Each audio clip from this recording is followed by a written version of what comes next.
नमस्कार, देवभूमि समाचार देख रहे हैं आप। आपके साथ मैं हूं स्वीटी दीक्षित। बुलेटिन की शुरुआत करेंगे महत्वपूर्ण जानकारी के साथ। बता दें कि टिहरी दौरे पर सीएम पुष्कर सिंह धामी है।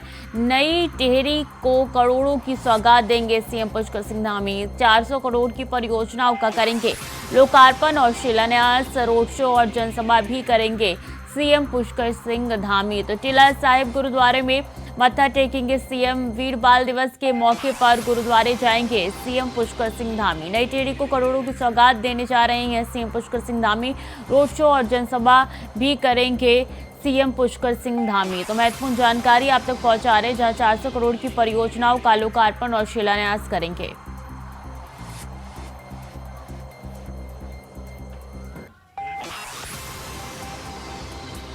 अभी कैंतुरा हमारे साथ जुड़ चुके हैं ज्यादा जानकारी के लिए। अभी कब पहुंचेंगे सीएम धामी, क्या कुछ जानकारी है उनके इस दौरे से जुड़ी हुई?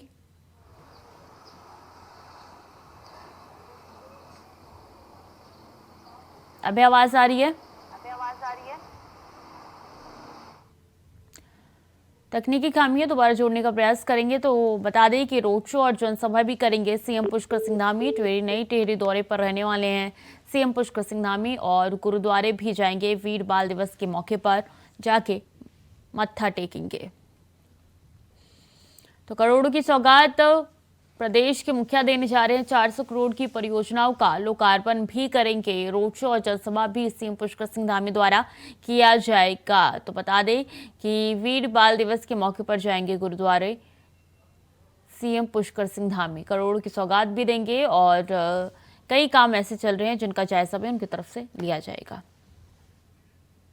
अभी हमारे साथ एक बार फिर से जुड़ चुके हैं। अभी क्या कुछ जानकारी है इस दौरे से जुड़ी हुई आपके पास? जी बिल्कुल, मुख्यमंत्री पुष्कर सिंह धामी आज टिहरी जनपद के दौरे पर हैं, जहां पर मुख्यमंत्री पुष्कर सिंह धामी के 3 बड़े कार्यक्रम वहां पर है। वीर बाल दिवस के उपलक्ष्य पर ये कह सकते हैं कि आज मुख्यमंत्री पुष्कर सिंह धामी टिहरी के जो गुरुद्वारा है वहां पर मत्था टेकेंगे और जो वीरों की जो भूमि रही है उन वीरों को आज याद करने करेंगे। उनके जो किए गए उनके द्वारा दिए गए बलिदान पर लोगों को प्रेरणा लेने के लिए यहाँ पर आह्वान किया जाएगा। इसके बाद मुख्यमंत्री पुष्कर सिंह धामी का एक रोड शो का कार्यक्रम टिहरी में ही है, जहां पर मुख्यमंत्री पुष्कर सिंह धामी एक रोड शो आयोजित करेंगे और इस रोड शो में शामिल होने के साथ साथ टिहरी के लिए जो करोड़ों की जो विकास परियोजनाओं की जो सौगात मुख्यमंत्री पुष्कर सिंह धामी देने जा रहे हैं उसका वहां पर शिलान्यास और लोकार्पण भी करेंगे। मुख्यमंत्री पुष्कर सिंह धामी लगातार जनपदों के विकास के लिए काम कर रहे हैं। जनहित से जुड़ी हुई जो परियोजनाएं उन परियोजनाओं को लागू करने का काम मुख्यमंत्री की तरफ से यहाँ पर किया जा रहा है। एक समीक्षा यहाँ पर की जा रही है लगातार मुख्यमंत्री पुष्कर सिंह धामी की तरफ से कि राज्य में किसी भी प्रकार से कोई भी जो क्षेत्र है वो यहाँ पर विकास छूता ना रहे। इसलिए लगातार कोशिश यही रहेगी कि हर विकास की जो योजना है वो जन जन तक पहुंच सके। उनकी लगातार समीक्षाएं होंगी और इसके लिए अधिकारियों की जिम्मेदारी भी तय करने का काम किया जा रहा है। मुख्यमंत्री पुष्कर सिंह धामी अपने टिहरी दौरे के दौरान इस समय जो जनपद के जो अधिकारी हैं उनसे बातचीत भी वहां पर करेंगे। आम जनता से भी उनका संवाद हो सकता है, पार्टी के कार्यकर्ताओं से भी मिलने का उनका कार्यक्रम वहां पर है। तो ये समझा जा सकता है कि लगातार मुख्यमंत्री पुष्कर सिंह धामी क्षेत्र के विकास से और क्षेत्र की जो विकास की जो योजनाएं हैं, जो राज्य में सूचित विकास उनको आगे बढ़ाने का काम कर रहे हैं। जी, तो कब पहुंचेंगे CM Pushkar Singh Dhami? Road show उनका कब होने जा रहा है? अभी कितना वक्त? अब से कुछ देर बाद मुख्यमंत्री पुष्कर सिंह धामी के पहुंचने का टिहरी में कार्यक्रम है, जहां पर मुख्यमंत्री पुष्कर सिंह धामी यहाँ पर पहुंचेंगे। पहले का जो कार्यक्रम तय है उसमें गुरुद्वारे में उनके मत्था टेकने का कार्यक्रम है। वीर बाल दिवस के उपलक्ष्य में मत्था टेकेंगे और 12:30 बजे के करीब मुख्यमंत्री पुष्कर सिंह धामी का रोड शो वहां पर आयोजित होगा। और उससे पहले मुख्यमंत्री पुष्कर सिंह धामी उन विकास की योजनाओं की जो सौगात है टिहरी के लिए, जो विकास की योजनाओं की सौगात देने जा रहे हैं उनका शिलान्यास और लोकार्पण भी वहां पर करेंगे। तो ये समझा जा सकता है कि आज मुख्यमंत्री पुष्कर सिंह धामी लगातार जो अपने जनपदों के प्रवास कार्यक्रम कर रहे हैं, उन्हीं प्रवास कार्यक्रमों के तहत ये कार्यक्रम भी यहाँ पर है, जिसमें टिहरी जनपद के लिए आज विकास की परियोजनाओं की सौगात देने जा रहे हैं। जी, टिहरी जनपद में विकास परियोजनाओं की सौगात देने जा रहे हैं। टिहरी की जनता को अब नई चीजें मिलने जा रही है। अभी किस तरीके उनका उत्साह नजर आ रहा है? बिल्कुल, अगर टिहरी की हम बात करते हैं तो टिहरी की जनता मुख्यमंत्री पुष्कर सिंह धामी के इस दौरे से काफी उत्साहित नजर आ रही है। जो विकास परियोजनाओं की सौगात यानी विकास की जिन परियोजनाओं की मांग लगातार जनपद के लोग कर रहे थे, आज उनको सौगात के रूप में मिलने जा रही है। मुख्यमंत्री पुष्कर सिंह धामी के इस दौरे से सभी लोग उत्साहित हैं और सभी लोग अब उनके आने का इंतजार यहाँ पर कर रहे हैं। ये कहा जा सकता है कि जब मुख्यमंत्री पुष्कर सिंह धामी जनपदों के दौरे पर जाते हैं तो कुछ ना कुछ जनपदों के लिए विकास की बड़ी सौगात देने का काम करते हैं और आज उसी के सिलसिले में ये बड़ी योजना यहाँ पर दी जा रही है। कोशिश यही है मुख्यमंत्री पुष्कर सिंह धामी की कि राज्य के हर क्षेत्र में विकास हो सके और उस विकास की योजनाओं का लाभ जनपद के क्षेत्र के जो लोग हैं उनको मिल सके। लगातार इन सिलसिलों में काम हो रहा है। मुख्यमंत्री पुष्कर सिंह धामी को जब भी समय मिलता है वो जनपदों के प्रवास कार्यक्रम की ओर रवाना होते हैं और हर प्रवास कार्यक्रम के दौरान वो अधिकारियों से बातचीत भी करते हैं, जनता से संवाद भी करते हैं और सीधा स्थल ये कह सकते हैं कि जनता से विकास की जो परियोजना है उनका फीडबैक भी लेने का काम करते हैं। जी बिल्कुल अभय, बहुत बहुत धन्यवाद आपका तमाम जानकारियों के लिए।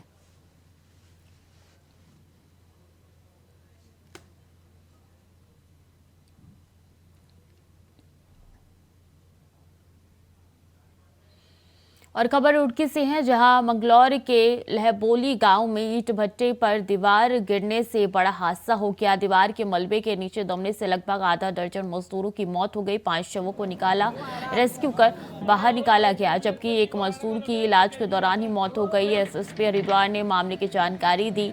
ईंट पकाने के लिए ईंट भरते समय हादसा हुआ। फिलहाल जेसीबी से मलबा हटाने का काम किया जा रहा है। मौके पर पुलिस सहित चिकित्सा विभाग की टीम मौजूद है। घटनास्थल का रेस्क्यू जारी है।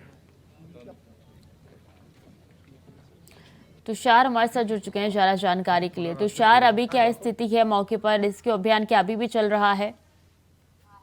जी हाँ, बिल्कुल। अगर बात की जाए तो मंगलौर की जो सुबह हुई बहुत ही कहा जा सकता है दर्दनाक हुई, जब ईंट भट्टे में ये सूचना आई कि वहाँ की जो दीवार है वो गिर गई है। और इसके बाद जब जेसीबी वहाँ पर चला तो उसमें 5 शव वहाँ पर मिले। और उसके बाद जब अस्पताल में जब 3 लोगों को ले जाया गया क्योंकि गंभीर रूप से वो घायल थे और उनमें से भी एक जो व्यक्ति है उनकी मौत की पुष्टि हो चुकी है। तो टोटल की बात की जाए तो 6 लोगों की इसमें मृत्यु हो चुकी है। वहीं अगर बात की जाए तो 2 लोग अभी भी गंभीर रूप से घायल है, जिनका उपचार रुड़की के जो अस्पताल है विशाल अस्पताल वहाँ पर इनका इलाज चल रहा है। वहीं अगर बात की जाए तो 9वां जो व्यक्ति है उसको छोटी मोटी चोट लगी है। और अभी भी ये बताया जा रहा है वहाँ के जो स्थानीय पत्रकार हैं, वहाँ के स्थानीय लोग हैं कि एक व्यक्ति अभी भी मलबे के नीचे दबा हुआ है और जिसके लिए जो जेसीबी है लगातार चलती हुई नजर आ रही है उसे शव को ढूंढने के लिए। वहीं अगर इसमें बात की जाए तो 2 मवेशियों की भी इसमें जान गई है। ऐसे में लगातार जो पुलिस है वो लगातार इसमें लगी हुई है कि किस तरह से जो लोग हैं स्थानीय लोग हैं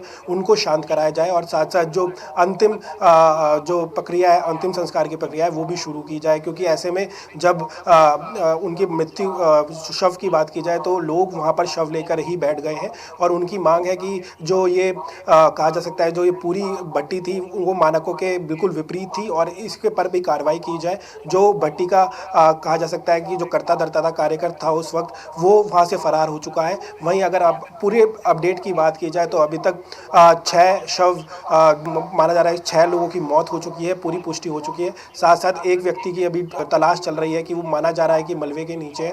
वहीं 2 लोगों का अभी अब देखना होगा कि कब तक रेस्क्यू अभियान पूरा होता है। वीर बाल दिवस के अवसर पर पीएम मोदी क्या कुछ कह रहे हैं? एक बार आता है, आजादी के इस अमृत काल में भारत के स्वर्णिम भविष्य को लिखने वाले अनेक फैक्टर एक साथ जुड़ गए हैं। आज भारत दुनिया के उन देशों में से है जो देश सबसे ज्यादा युवा देश है।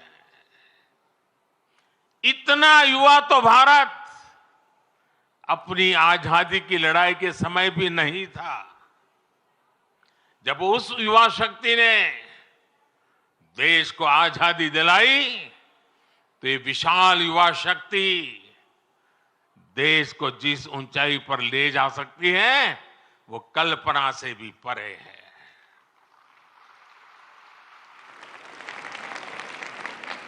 भारत वो देश है जहां नचिकेता जैसा बालक ज्ञान की खोज के लिए धरती आसमान एक कर देता है। भारत वो देश है जहां इतनी कम आयु का अभिमन्यु कठोर चक्रव्यूह को तोड़ने के लिए निकल पड़ता है। भारत वो देश है जहां बालक ध्रुव ऐसी कठोर तपस्या करता है कि आज भी किसी से उसकी तुलना नहीं की जा सकती। भारत वो देश है जहां बालक चंद्रगुप्त कम आयु में ही एक साम्राज्य का नेतृत्व करने की ओर कदम बढ़ा देता है। भारत वो देश है जहां एकलव्य जैसा शिष्य अपने गुरु को दक्षिणा देने के लिए अकल्पनीय कर्म करके दिखा देता है। भारत वो देश है जहां खुदीराम बोस, बटुकेश्वर दत्त, कनकलता बरुआ, रानी गाइडिनल्यू, बाजी राउत जैसे अनेकों वीरों ने देश के लिए अपना सब कुछ न्यौछावर करने में एक पल भी नहीं सोचा। जिस देश की प्रेरणा इतनी बड़ी होगी, उस देश के लिए किसी भी लक्ष्य को पाना असंभव नहीं है। इसलिए मेरा विश्वास आज के बच्चों, आज के नौजवानों पर है। भविष्य के भारत के कर्णधार यही बच्चे हैं। अभी यहां जिन बच्चों ने मार्शल आर्ट्स का प्रदर्शन किया, उनका अद्भुत कौशल दिखाता है कि भारत के वीर बालक बालिकाएं का सामर्थ्य कितना ज्यादा है। मेरे परिवारजनों, आने वाले 25 साल हमारी युवा शक्ति के लिए बहुत बड़ा अवसर लेकर आ रहे हैं। भारत का युवा किसी भी क्षेत्र में, किसी भी समाज में पैदा हुआ हो, उसके सपने असीम है। इन सपनों को पूरा करने के लिए सरकार के पास स्पष्ट रोड मैप है, स्पष्ट विजन है, स्पष्ट नीति है, नियत में कोई खोट नहीं है। आज भारत ने जो राष्ट्रीय शिक्षा नीति बनाई है, वो 21वीं सदी के युवाओं में नया सामर्थ्य विकसित करेगी। आज 10,000 अटल टिंकरिंग लैब्स हमारे विद्यार्थियों में इनोवेशन की, रिसर्च की नई ललक पैदा कर रही है। आप स्टार्टअप इंडिया अभियान को देखिए। 2014 में हमारे देश में स्टार्टअप कल्चर के बारे में कम ही लोग जानते थे। आज भारत में 1.25 लाख नए स्टार्टअप्स हैं। इन स्टार्टअप्स में युवाओं के सपने हैं, इनोवेशन है, कुछ कर गुजरने का प्रयास है। आज मुद्रा योजना से 8 करोड़ से ज्यादा नौजवानों ने पहली बार अपना कोई बिजनेस, अपना कोई स्वतंत्र काम शुरू किया है। ये भी गांव, गरीब, दलित, पिछड़े, आदिवासी, वंचित वर्ग के युवा हैं। इन युवाओं के पास बैंक को गारंटी देने तक के लिए कोई सामान नहीं था। इनकी गारंटी भी मोदी ने ली।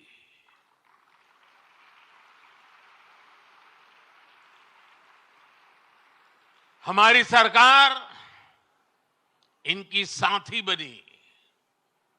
हमने बैंकों से कहा कि आप भय मुक्त होकर युवाओं को मुद्रा लोन दीजिए।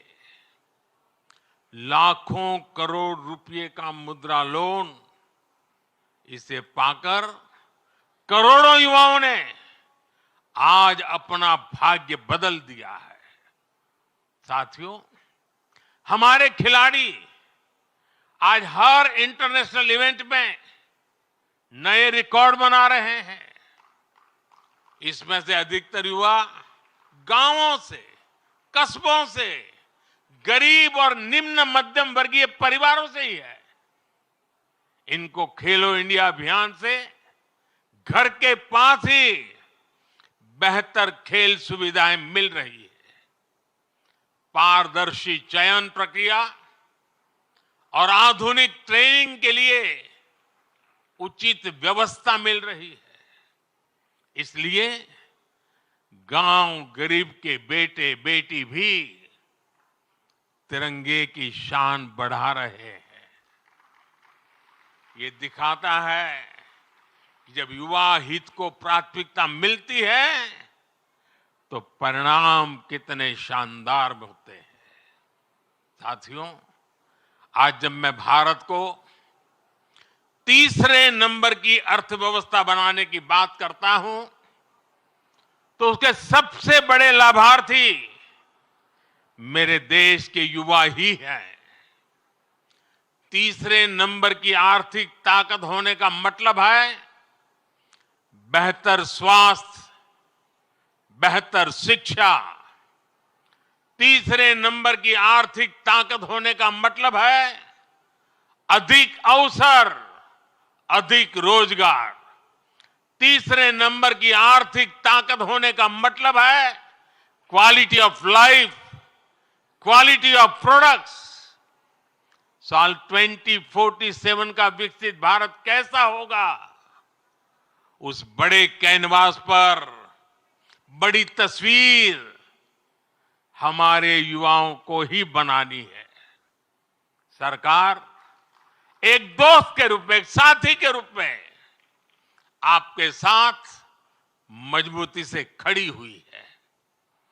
विकसित भारत निर्माण के लिए युवाओं के सुझाव और उनके संकल्पों को जोड़ने के लिए एक राष्ट्रव्यापी अभियान चल रहा है।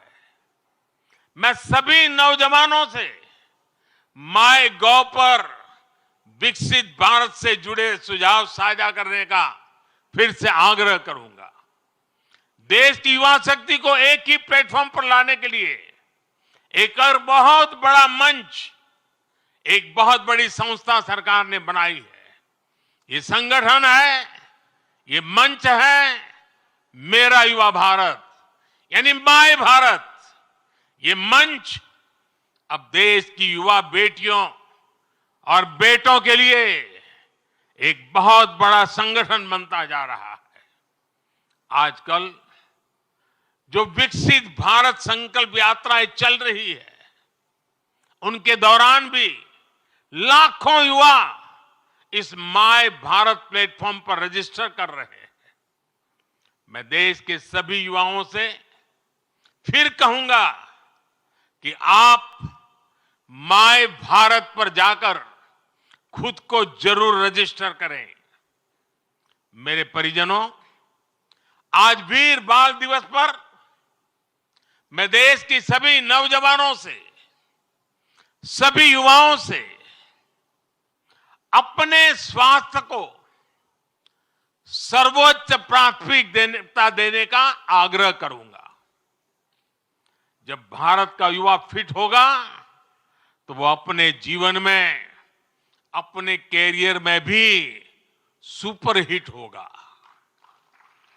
भारत के युवाओं को अपने लिए कुछ नियम अवश्य बनाने चाहिए, उन्हें फॉलो करना चाहिए।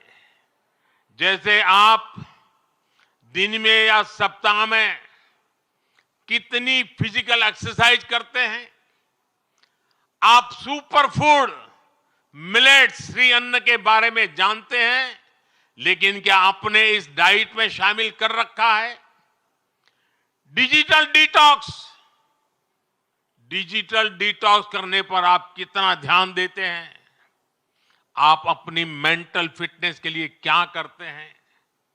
क्या आप एक दिन में पर्याप्त नींद लेते हैं या फिर नींद पर उतना ध्यान ही नहीं देते?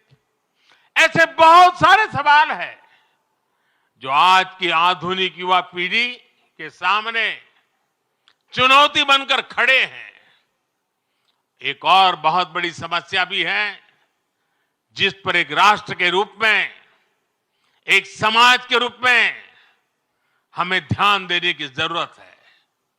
ये समस्या है नशे और ड्रग्स की है। इस समस्या से हमें भारत की युवा शक्ति को बचाना है। इसके लिए सरकारों के साथ साथ परिवार और समाज की शक्ति को भी अपनी भूमिका का विस्तार करना होगा।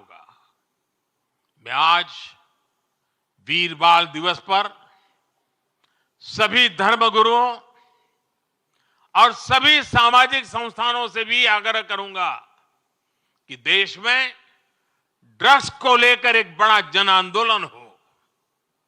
एक समर्थ और सशक्त युवा शक्ति के निर्माण के लिए सबका प्रयास आवश्यक है। सबका प्रयास की यही सीख हमें हमारे गुरुओं ने दी है। सबका प्रयास की इसी भावना से भारत विकसित बनेगा। एक बार फिर महान गुरु परंपरा को, शहादत को नया सम्मान, नई ऊंचाई पर पहुंचाने वाले वीर साहिबजादों को श्रद्धापूर्वक नमन करते हुए मेरी वाणी को विराम देता हूं। आप सबको बहुत बहुत शुभकामनाएं। वाहेगुरु जी का खालसा, वाहेगुरु। तो वीर बाल दिवस के अवसर पर आप पीएम मोदी को सुन रहे थे। उनकी तरफ से कहा गया कि जो युवा आज काम कर रहे हैं उनको और भी ज्यादा तरक्की देने के लिए, और भी ज्यादा आगे बढ़ाने के लिए सरकार लगातार प्रयासरत है और युवा को एक दिन ड्रग्स फ्री करना होगा। इसके लिए जन आंदोलन भी करना काफी जरूरी है। फिलहाल के लिए बुलेटिन में इतना ही। खबरें लगातार जारी है, देखते रहिए इंडिया वॉइस।